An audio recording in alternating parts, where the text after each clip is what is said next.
Téléservice, édition spéciale. La remise des prix des communications 1987. Ici Claude Saucier. Bonsoir. Émission spéciale de Téléservice ce soir consacrée à la 5e remise des prix des communications du gouvernement du Québec. Encore une fois cette année, le ministère des Communications a voulu souligner l'apport important de certaines personnes au monde des communications. Un jury de 7 personnes recrutées à travers le Québec a eu la tâche d'examiner les candidatures soumises dans 5 catégories précises. Le ministère ne leur ayant suggéré qu'un seul véritable critère, c'est-à-dire reconnaître les mérites de personnes ayant contribué au développement des communications au Québec. Chacun des lauréats que nous allons vous présenter ce soir recevra 7 médailles commémoratives, qui est magnifique d'ailleurs dans ce coffret, et une bourse de 2000 $ remis des mains du ministre des Communications, M. Richard French, qui est avec nous. Et ces personnes, ces lauréats, viendront s'asseoir à cette table pour une courte entrevue. Jeannette Biondi, vous vous occupez particulièrement de quelle catégorie? Oui, j'ai gagné, moi, le lauréat de la catégorie médias d'information. Oui. Et c'est quelqu'un qui a contribué d'une façon vraiment exceptionnelle au développement d'un secteur particulier de notre culture au Québec. Je vous dis pas qui tout de suite, je vous dis pas quel secteur, mais vous allez voir, c'est une bien belle surprise. Et Lise Lebel. Une catégorie absolument merveilleuse. J'aimerais c'est ça avoir ce prix-là. C'est un prix qui est accordé à quelqu'un qui possède, la bien à lui ou à elle, qui possède soit un poste de télévision, un poste de radio, un journal, le bonheur de tout animateur d'avoir son propre poste. Catégorie quoi? Entrepreneuriat, c'est un très laid mot, par exemple. Entrepreneuriat en communication. Une belle catégorie. Et Yves Mondeau. Alors Claude, moi j'ai l'insigne privilège de pouvoir m'entretenir avec la personne qui s'est le plus distinguée au cours de la dernière année par son apport au passionnant monde des relations publiques et des communications. Ah oui, sûrement. Aimé Boivin? Oui, moi, ce serait le lauréat de la technologie en communication et en information. Vous qui êtes fort en technologie. Alors donc, inquiétez-vous pas, on ne parlera pas de fibre optique ce soir avec notre invité, même si c'est un ingénieur qui a contribué pour parler français, mais on peut parler de choses simples aussi dans ce domaine-là, comme répondeur téléphonique ou au téléphone en général. C'est ce qu'on fera tantôt. Et en terminant, Elisabeth, la 5e catégorie, qui est? Eh bien, moi, j'aurai le plaisir d'honorer l'œuvre d'une vie, mon cher monsieur. Voyons donc. Et c'est pas peu dire. Donc, une personne qui a fait une contribution exceptionnelle au monde à la fois de l'éducation et des communications. Et cette personne recevra le prix spécial du jury. Je vous donne pas d'indice, mais elle vient du Saguenay. Elle vient du Saguenay, oui. Hein? On s'en doutait un peu. Bon, eh bien, écoutez, on fait une pause et au retour, notre premier lauréat. Je vous rappelle que vous regardez l'émission spéciale de Téléservice consacrée à la remise du 5e prix des communications du gouvernement du Québec. Notre premier lauréat ce soir, catégorie médias d'information, M. Félix Maltais, directeur général du service Hebdo-Sciences. Et pour le connaître un peu mieux, nous allons regarder ce petit montage que nous avons préparé sur lui. Félix Maltais est directeur général du service Hebdo-Sciences, du magazine Je me petit débrouille et de la collection des petits débrouillards. Avant 1978, il était directeur de l'information à la Fédération québécoise du loisir scientifique. Natif de Québec, Félix a fait son cours classique au séminaire de Québec et son baccalauréat en sociologie à l'Université Laval, où il est directeur du journal étudiant Le Carabin. Félix fait partie depuis une dizaine d'années de l'organisation des Grands Frères. Il est également instructeur de soccer pour garçons et filles depuis 1978. Le service Hebdo-Sciences, rebaptisé récemment Agence Science Presse, couvre l'actualité scientifique du Québec pour 190 médias abonnés. Félix s'est distingué au plan national et international par son œuvre de pionnier dans la diffusion de l'information scientifique et technique en fournissant aux hebdos du pays des nouvelles sur les sciences, la technologie et leur impact sur la société québécoise et canadienne. Il s'est distingué en offrant aux jeunes une information scientifique par le truchement de la collection des Petits Débrouillards, maintenant traduite en anglais et en espagnol. Les voyages fantastiques de Globulo a remporté récemment le sceau d'excellence de l'Association des consommateurs du Québec. Il est directement responsable de l'éclosion d'une nouvelle génération de communicateurs scientifiques et de nombreux rédacteurs.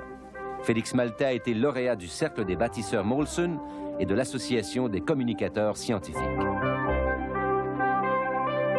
Et pour remettre la médaille commémorative à M. Maltais, nous avons avec nous le ministre des Communications, M. Richard French. Monsieur Maltais, au nom de tous les jeunes Québécois, futurs scientifiques, que vous avez tant aidé à former. Merci beaucoup. Attention les enfants, voici le beau-frère du professeur Scientifix.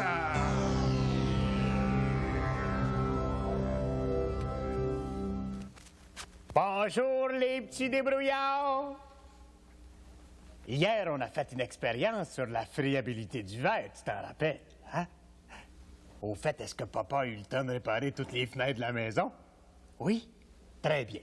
Aujourd'hui encore, on va se petit débrouiller avec la fumée, toujours en utilisant des objets de la maison pour faire nos expériences.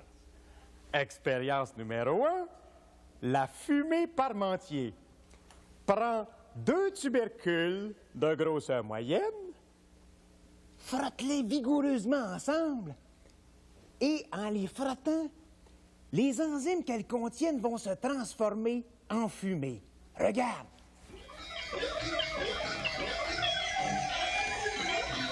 Bon. Demande à maman quel petit débarbouille le plancher. Hein? Expérience numéro 2, la fumée ovoïde. Tu prends un œuf cuit dur et le téléphone. Et tu fais rouler délicatement l'œuf cuit dur sur le récepteur du téléphone. Bon. Précise à maman que ça prend un œuf cuit très dur. Hein? L'expérience numéro 3, elle a réussi toujours. Vous prenez un petit bâtonnet roulé,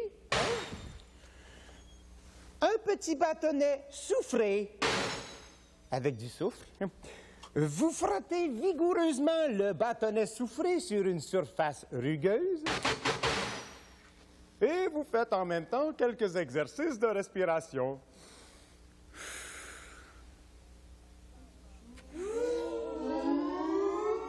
Ça marche toujours.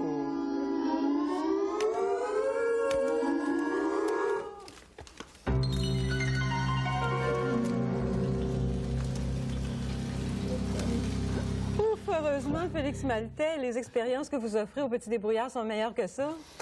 Exactement. Ça se passe pas toujours comme ça dans le labo du prof scientifique, heureusement. Heureusement. C'est une belle surprise.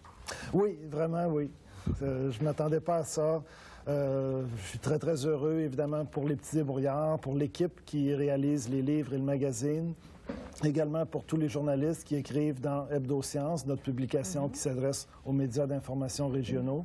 Je pense que c'est une belle surprise aussi parce que même si vous existez depuis 10 ans, c'est votre anniversaire, donc oui. C'est toujours agréable d'avoir ce cadeau d'anniversaire. Ça reste que votre boîte, qui maintenant s'appelle l'Agence Science Presse, est une petite boîte. Exactement. Nous sommes seulement, selon les années, 3 à 5 employés. Et nous avons des pigistes, par contre, qui écrivent des articles pour nous, pour notre magazine ou pour notre agence de presse. Et on rejoint quand même un certain nombre de médias, un grand nombre de médias même. Bon, Félix, quand on reçoit un prix comme celui-là, c'est un symbole d'excellence. Ça veut dire que vous êtes bon, mais on veut toujours être meilleur. Vous devez avoir des projets. Oui, bien d'abord, peut-être essayer d'être aussi bon que le prix veut dire qu'on l'est. Déjà, ça, ce serait peut-être une amélioration, mais on a quand même beaucoup de projets. Les plus importants, vite, vite. Une chronique pour les journaux quotidiens, une chronique hebdomadaire d'analyse de l'événement scientifique, une série télévisée peut-être pour les petits débrouillards et une traduction du magazine en France. En France, et ça, c'est une belle nouvelle aussi. Une réédition du magazine en France. Bien, je pense qu'en terminant, je vais vous féliciter encore une fois et souligner que finalement, toute votre vie se consacre à l'éducation des jeunes et ça, c'est merveilleux. Merci beaucoup et félicitations, Félix. Merci. Nous en sommes déjà à la deuxième catégorie ce soir des prix des communications. Celle-ci s'intitule « Entrepreneuriat en communication ». Et notre lauréat 1987, M. Jean Pouliot, président et principal actionnaire de CFCF TV et Télévision 4 saisons. Si vous le voulez bien, regardons ensemble ce petit portrait. Cet édifice flambant neuf, orné d'impressionnantes colonnades néoclassiques, a été édifié pour abriter les nouveaux studios de CFCF et de 4 saisons. Jean Pouliot est aujourd'hui président et principal actionnaire de CFCF. Né à Québec, où son père était mathématicien, il obtient en 1945 un diplôme d'ingénieur en génie électrique. Puis il part travailler à Ottawa dans un centre de recherche de l'armée. 4 ans plus tard, il est surintendant des laboratoires de la marine. Pendant ses loisirs, il s'adonne à ses 2 passions, les échecs et la télévision. Jean Pouliot est depuis le 6 septembre 86 aux commandes de 4 saisons, la nouvelle chaîne de télé française à Montréal. Son objectif n'est pas de faire concurrence directe au réseau existant, mais de se créer un public en proposant une programmation et un traitement de l'information radicalement différents. Mais il n'en est pas à sa première expérience en télévision. De 52 à 57, il est ingénieur pour Famous Players à Toronto. Il poursuit sa carrière en devenant gérant de la télévision de Québec, CFCM TV et CKMI TV. De 71 à 78, il est président et chef de la direction de Télécapital et ses compagnies associées. La philosophie automobile de Jean Pouliot ressemble étrangement à sa philosophie de direction de ses entreprises. La plus belle mécanique, le plus vite possible. Et la relève est assurée. 2 de ses fils sont maintenant à la direction de l'empire CFCF.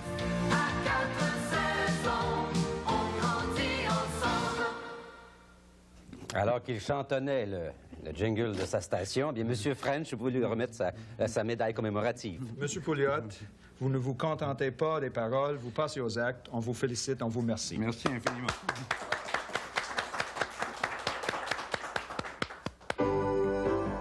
Bienvenue à Pension Réaction, l'émission qui assure les vieux jours de Pierre Lalonde et les beaux jours de 4 saisons. Et voici votre animateur chéri, l'éternel Pierre Lalonde.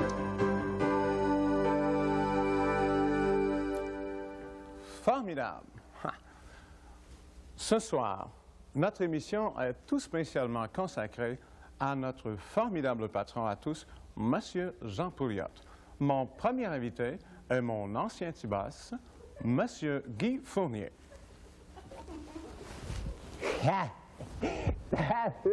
Ça m'a toujours fait rire. On parle de l'extraordinaire sens de jugement de M. Pouliot. Pourtant, c'est bien lui qui m'a engagé comme vice-président des programmes de 4 saisons. Ah, cher Guy, toujours la plume pour rire. Mon autre invité ce soir, c'est l'extraordinaire animateur de télévision, M. Jean-Pierre Fouallier. Tout d'abord, mesdames, messieurs, permettez-moi de rendre un vibrant hommage à M. Jean Pouliot, qui a eu la très bonne idée de vider toutes les vedettes du Canal 10, ce qui m'a permis de faire un extraordinaire retour à la télévision. Monsieur Pouliot, mes hommages. Alors, messieurs, est-ce que vous êtes prêts pour une première chaîne de mots pour 5000 points et 2 $? Ça vous va? Alors, voici les lettres qui vous sont fournies. Alors, il y a un D, un F et un I. Tout d'abord à vous, Guy Fournier. Eh bien, attendez un peu, je dirais D pour don, F pour faire, I pour idiotie, quelque chose du genre. Non, c'est à vous maintenant, Jean-Pierre, si vous voulez nous apporter une autre chaîne de mots possible. Attendez que je vois, il y a un D, je dirais D pour dimanche, F, je dirais F pour pharmacie, et I, attendez, I... oui, le dimanche, les pharmacies y sont fermées. Panchotte. La réponse est D pour dernière, F pour fois et I pour invite. C'est la dernière fois que je vous invite. C'était Pension Réaction, le quiz pour les bols qui écoutent 4 saisons.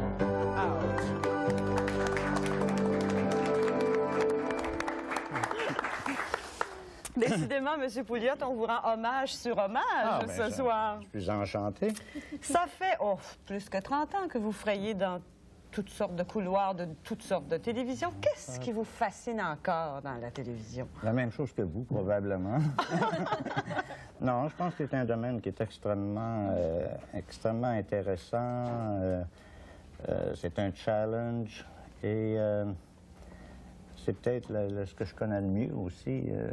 Parce qu'en génie, ça fait longtemps que j'ai tout oublié. On connaît bien votre carrière dans les postes de télévision, mais ce qu'on ne sait pas, c'est ce que vous aimez écouter à la télévision, vous. Moi, je suis bien curieuse de savoir quel genre de programme vous aimez. Téléservice, bien sûr, c'est à votre choix. Ouais. Ben, c'est difficile. Je pense que j'écoute la télévision un peu par devoir. D'abord, j'ai commencé tout jeune, quand j'étais à Québec. Je regardais toutes les émissions pour savoir ce qui se passe. Et finalement, c'est peut-être un peu comme disait McLuhan, c'est la télévision que je regarde plus que les programmes. Je regarde pour savoir ce qui se passe et pour être au courant des goûts du public, parce que je suis évidemment les codes d'écoute. Je suis vraiment impliqué dans la télévision, et non seulement du côté financier, mais du côté programme. Monsieur Pouliot, vous avez maintenant 64 ans, il ne faut pas le dire trop fort, mais est-ce que ça vous arrive des fois de penser à votre retraite avec toute la carrière que vous avez derrière vous? Oui, ça m'arrive assez souvent, et je me dis à chaque fois, c'est pas pour moi. Bon, eh bien, je pense... Je me suis fait demander il n'y a pas longtemps par un journaliste, t'es pas obligé de faire ça, pour que tu ne laisses pas tomber, puis va-t'en en Floride jouer au golf. Et je lui ai dit, c'est tout simplement parce qu'en télévision, je suis pas trop mauvais. Au golf, je suis pas diable. Eh bien, on vous souhaite bonne chance dans la poursuite de votre longue carrière. Merci. Et félicitations encore, M. Pouliot. Troisième catégorie qui s'intitule Relations publiques et publicité. Le lauréat des prix des communications 1987 dans cette catégorie, M. Michel Posé, entre autres président du Mondial 2 de la publicité. Une nouvelle fois, nous avons préparé un court résumé sur sa carrière. Michel Posé est président de Referium, une agence de recrutement de cadres spécialisés dans le domaine du marketing et des communications. Parmi ses réalisations, soulignons la relance du Publicité Club de Montréal, sa contribution à la Confédération générale de la publicité, ainsi que le renouveau du journal Le Publicitaire. Ce professionnel des communications a contribué de façon très importante à la promotion de l'industrie publicitaire au Québec au cours des dernières années. En 1987, les dirigeants du Publicité Club ont sollicité Michel Posé pour relever le défi colossal de sauver le mondial de la publicité, et ce à quelques mois de l'activité. La mission était importante: protéger l'image du Québec vis-à-vis tous les autres pays participants, recréer une fierté pour le mondial auprès des publicitaires québécois. Comme président du Mondial 2 de la publicité francophone, ce communicateur a su mener avec éclat cet événement qui a eu lieu à Montréal les 12, 13 et 14 octobre derniers. Monsieur le maire, chers amis, je ne prendrai pas plus de votre temps. Le Mondial 87, vous êtes au rendez-vous. C'est parti.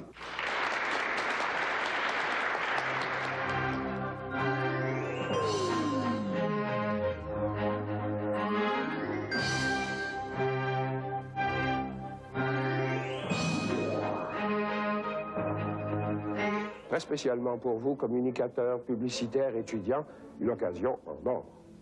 La francophonie, ne parlez pas sans elle. Alors, M. French? Michel Posé, c'est pas la première fois que je vous félicite de cet extraordinaire accomplissement, le 2e mondial de la publicité francophone, mais le plaisir ne diminue pas. Félicitations. Merci beaucoup, M. le ministre. Merci. Qu'est-ce que tu penses de ça, la publicité, toi? Je trouve ça assez imbécile, franchement. Pas besoin d'un dictionnaire pour savoir ça.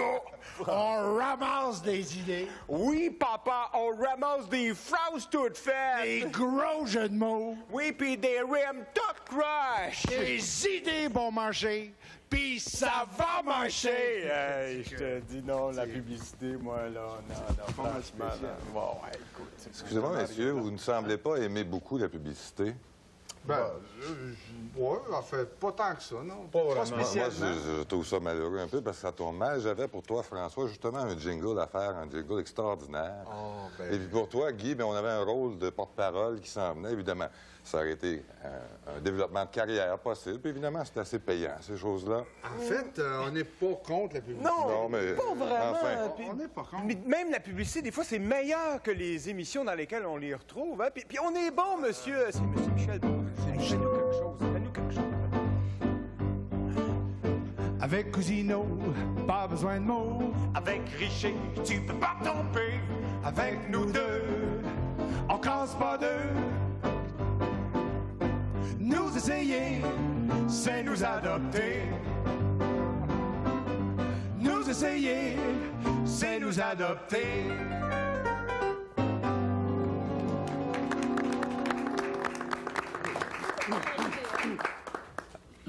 Alors, M. Posé, moi, je vous félicite évidemment, tout d'abord. Et puis, je vous dis que j'aime la publicité sans doute plus que Guy Richer et François Bugenot tout de suite. C'est une question de goût, hein? Écoutez, non seulement le mondial de la publicité francophone qui s'est tenu à Montréal l'automne passé, sous votre présidence, a-t-il été un succès, mais on raconte même, dans les milieux de la communication, que vous en êtes le sauveteur. Qu'est-ce qui vous a mené à déployer autant d'efforts pour sa survie? Moi, je pense qu'au départ, il y a une certaine fierté d'être dans le secteur des communications au Québec. On était dans une situation qu'il faudrait le relever, mais évidemment, ça s'est fait en groupe. Plusieurs personnes y ont participé, et en particulier le ministre French, qui est venu au tout début nous porter grande main forte, qui est allé au-delà de ce que nous espérions et qui a contribué énormément au succès de ce Mondial 2 à Montréal.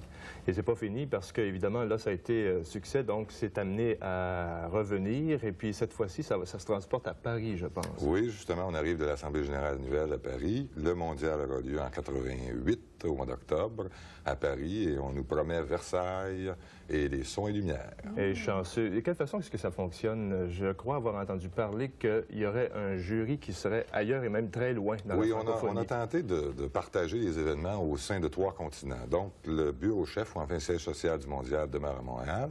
L'activité l'an prochain s'en va en France, à Paris, et le jury se tiendra en Côte d'Ivoire, en Afrique. Donc, 3 continents sont impliqués dans la francophonie et dans le Mondial. Tous ces gens-là qui vont communiquer ensemble pour une seule et même cause. Espérons. Bien, merci beaucoup et félicitations encore, M. Posé. Merci.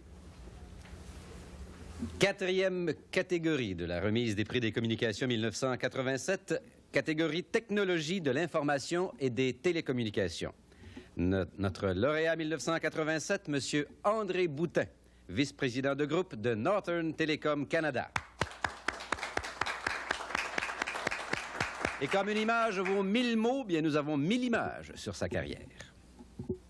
André Boutin est vice-président de groupe de Northern Telecom Canada. Northern Telecom, comme on le sait, développe, fabrique et vend des produits essentiels aux communications. Commutateurs, appareils téléphoniques, équipements de transmission, matériel d'installation et d'interconnexion. L'entreprise possède plusieurs établissements au Québec et un important laboratoire de recherche à l'île des Sœurs. Ingénieur de formation, André Boutin a occupé plusieurs postes au sein de la compagnie. Il est aujourd'hui responsable du groupe Câble, dont il dirige l'ensemble des activités depuis la conception des produits jusqu'à leur vente, en passant par leur fabrication. Il administre un budget de quelques 300 millions de dollars. André Boutin a relevé un défi important en s'impliquant dans une entreprise anglophone dominée par une technologie américaine. Il a d'ailleurs présidé le centre linguistique de l'entreprise, un organisme privé qui sert de lien entre la compagnie et le gouvernement dans l'application des politiques linguistiques du Québec. Northern Telecom subventionne des spectacles et des concerts.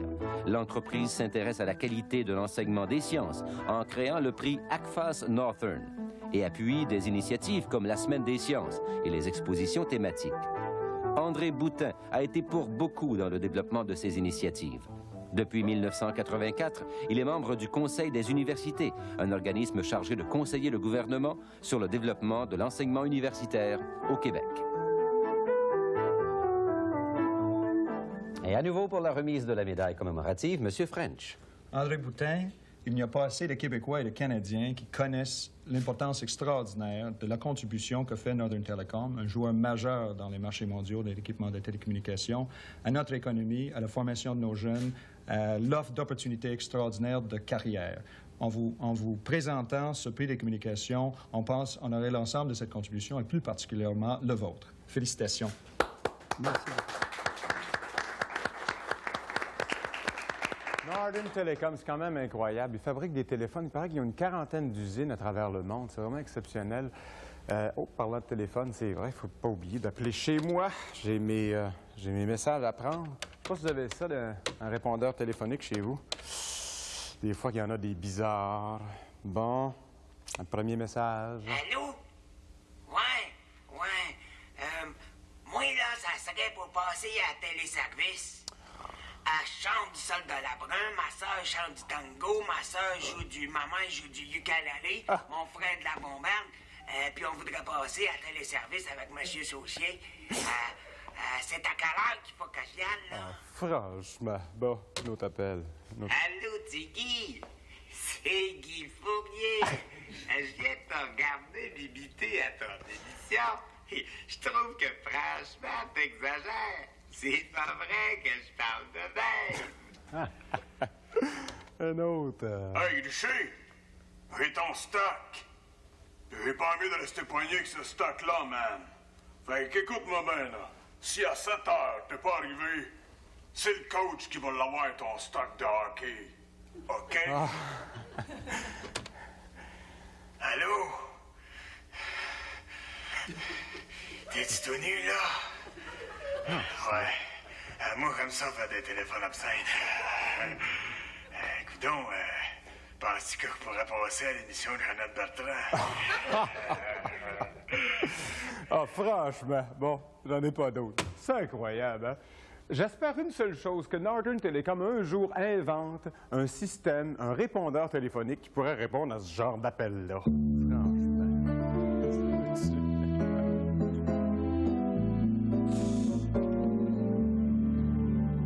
C'est pas tout à fait la question que Guy Richer voulait demander. La question qu'il voulait savoir, c'est est-ce que bientôt il y aura des images sur ce genre de message? C'est possible. Est-ce que c'est votre meilleure invention, ça? Non, il y a du mieux qui s'en vient. Oui. Parlons-en, et on ne parlera pas, si vous voulez, ce soir de fibre optique ou de choses comme ça. C'est peut-être un peu compliqué. Parlons de choses courantes. Le téléphone, ça va évoluer dans quel sens? Un appareil qui va vous dire qui est derrière la sonnerie. Si c'est la belle-mère, la petite sœur, la petite amie ou le grand-père. Ça répond déjà en partie à une des questions de Guy, ça. Oui. Quelle autre fonction? Ah ben, on va voir des écrans interactifs arriver dans quelques années à peine. Des écrans qui vont nous permettre de faire du téléshopping, qui vont nous permettre de dialoguer avec des banques de données, qui vont nous permettre de faire du travail bancaire de la maison. On parle d'un développement ou d'une technologie qui sera disponible quand c'est bientôt, c'est dans 5 ans, c'est dans 10 ans, c'est à la portée... Non? Le problème aujourd'hui n'en est pas un de technologie. C'est quoi? Ça en est un de commercialisation. La technologie est là, les technologies sont en laboratoire, sont disponibles depuis de nombreuses années. Il s'agit tout simplement de trouver la façon de commercialiser le produit. Et c'est là que, donc, mais il y a des expériences qui se font dans d'autres pays déjà. Eux ont réussi à le commercialiser, ce genre de service. Sauf qu'ici encore, c'est pas possible. Mais ça prendra combien de temps, vous croyez? Oh, c'est une question de mois, je crois. Avant que, au Canada, nous ayons un système de téléphonie interactif, l'équivalent de la commercialisation française qu'on a appelée Minitel. Minitel. Eh bien, on attend ça avec plaisir. Merci beaucoup et toutes nos félicitations encore une fois. Merci. Et pour terminer, la 5e et dernière catégorie qu'on a appelée Prix spécial du jury, Prix des communications 1987. Ce prix spécial du jury va cette année au père Pierre-Paul Asselin, entre autres fondateur du Collège de Jonquière et créateur du programme Arts et technologies de communication à ce même collège. Et nos caméras sont allées jusqu'à Jonquière pour l'épier. Le père Pierre-Paul Asselin est l'un des fondateurs du Collège de Jonquière. Ce fut un véritable défi dans les années 50 que d'implanter un externat classique en milieu ouvrier avec un conseil d'administration de laïcs. Collège classique qui, dès 1967, entreprit le virage des cégeps. Pour cette contribution exceptionnelle au milieu de l'éducation, il recevait en 1980 un doctorat honorifique de l'Université du Québec à Chicoutimi. À l'époque de cette transition entre l'ère des collèges classiques et celle des cégeps, on amorçait à Jonquière un programme de formation en communication, comblant ainsi une faille importante dans le milieu journalistique québécois, tant dans la presse écrite que dans la presse électronique. Former des techniciens en radio, en télévision, des journalistes aptes à faire leurs premières armes dans les hebdomadaires, les quotidiens, partout au Québec. Former des animateurs de télévision, de radio, de bons publicistes.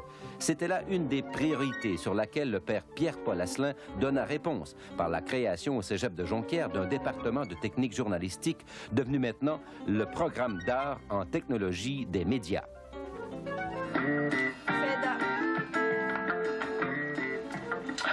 Au microphone, Éric Gagnon, il est 11h26 minutes.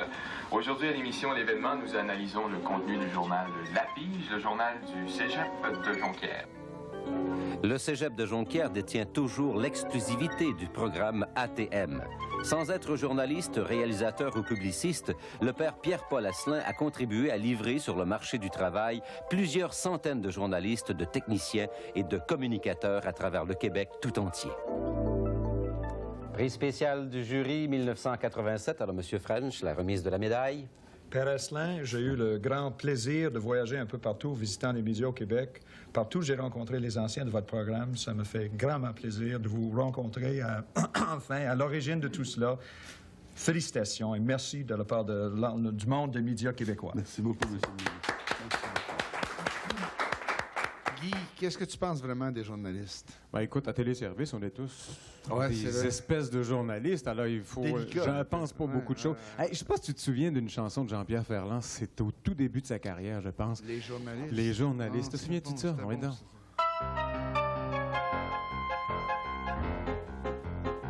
Beaucoup de mots, très peu d'humour, moitié pinson, moitié vautour. Tout dépend de l'heure et du jour, de l'édition et du tirage. Ils ont autant d'élan moral qu'ils ont de pages à leur journal. Ça fait du bien, ça fait du mal, ça dépend de leur avantage. Ils vous habillent à leur façon, vous prêtent des déclarations, vous coupent en 2 ou 3 tronçons. Ils vous tuent, puis ils vous éventrent. Ils racontent ce qu'ils ont su d'un autre qui a bien connu, un autre qui a très bien vu. Quand ils n'ont rien su, ils inventent. Quand ils ont lu Tintin Prévert, quand ils ont écrit 4 vers, on les consacre reporters à la mode ou à la politique. Quand ils n'ont plus assez d'idées, on les met aux chiens écrasés. Quand il n'y en a plus, ils sont mutés, on les met au rang des critiques. Donc Jean-Pierre. Quand vous écouterez ma chanson, ne sautez pas aux conclusions. Sachez que vous faites exception et que gagner sa vie, c'est triste. Ne me mettez pas aux arrêts, gardez vos rages pour après. Quand je n'aurai plus de succès, quand je deviendrai journaliste.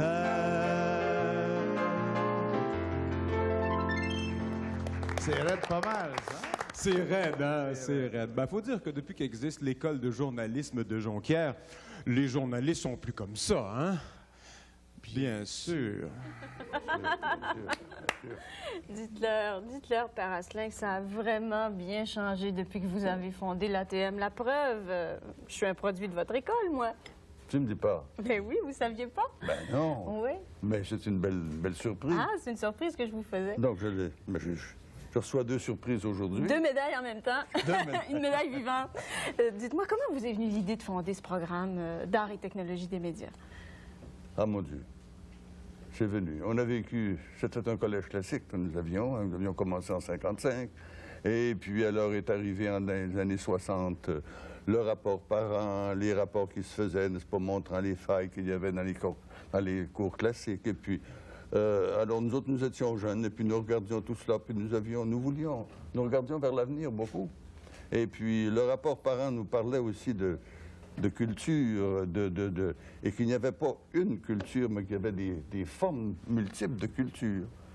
Les humanités en étaient une, mais les sciences en étaient une autre, la technologie, puis il y avait enfin les médias.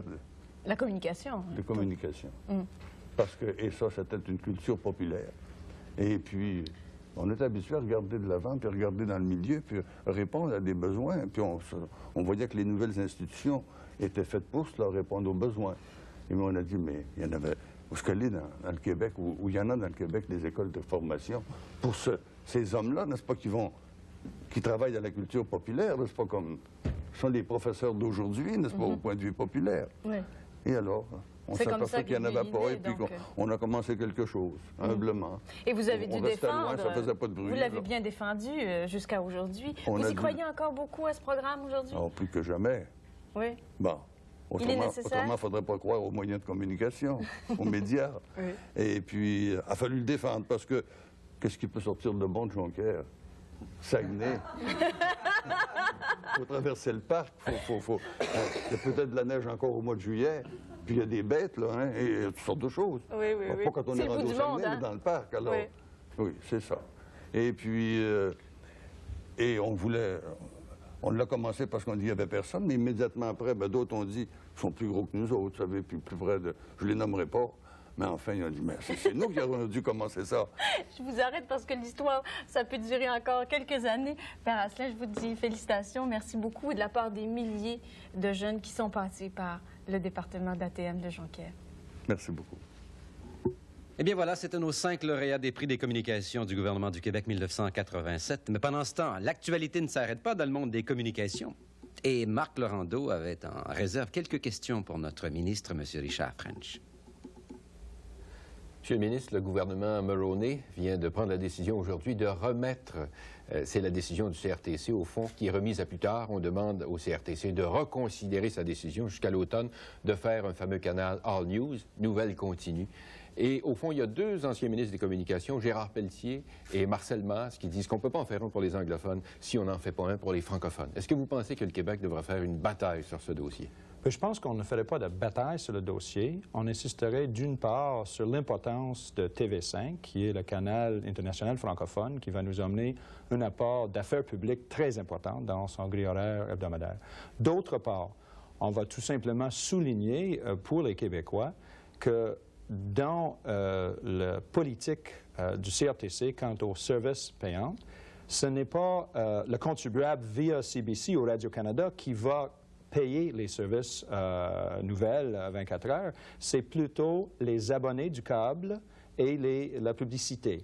Or, ayant plus d'anglophones que de francophones, il est évident que pour l'abonné du câble sur les réseaux francophones, le coût par abonné va être plus élevé puisqu'il y en a moins. Mais je pense que c'est André Bureau du CRTC qui disait au moment d'annoncer sa décision que les Canadiens en moyenne sont prêts à payer 3 $ de plus, le prix de 2 journaux, pour avoir une série de canaux. Alors pourquoi ils ne seraient pas prêts à payer pour avoir un All News, si vous permettez l'expression, en français? Bien, il est toujours possible qu'ils décident ça, mais cependant, ils ont déjà une facture montée pour 5 services de 1,65 $ par mois.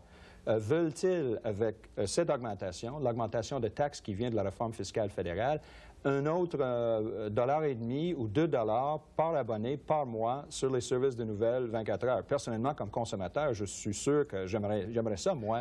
Je serais prêt à le payer, mais on peut se poser la question si l'ensemble des Québécois francophones sont prêts à payer cet apport-là. Il coûte à peu près 20 millions de faire un service 24 heures de nouvelles, et c'est un peu ça le problème. Vous nous présentez TV5 comme si c'était la solution de rechange, en quelque sorte, mais c'est pas tout à fait la même chose. Et vous semblez très confiant envers ce TV5 là, dont vous nous parlez. Vous dites que les Québécois préféreraient ça à 100 %. Mais pourquoi? Ce que je veux vous dire, c'est que si on posait la question aux consommateurs québécois, voulez-vous pour 27 à 29 sous par mois TV5 avec le meilleur de la programmation francophone internationale, ou voulez-vous plutôt 1,50 $, 2 $ par mois pour le service nouvelle? Je pense qu'ils choisiraient TV5 à 29 sous. Je pense que TV5 représente une meilleure valeur pour l'ensemble des Québécois. Cependant, si la demande est là, aucun problème, évidemment, on ne s'objecterait pas.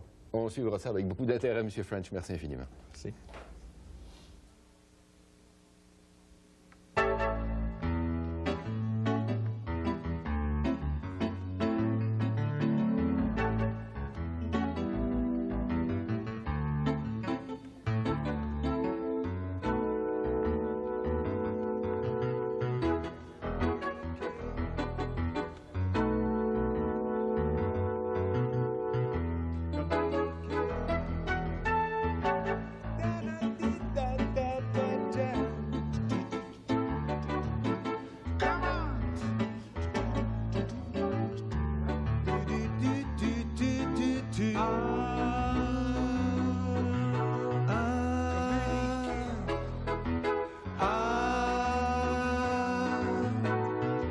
Communiquer.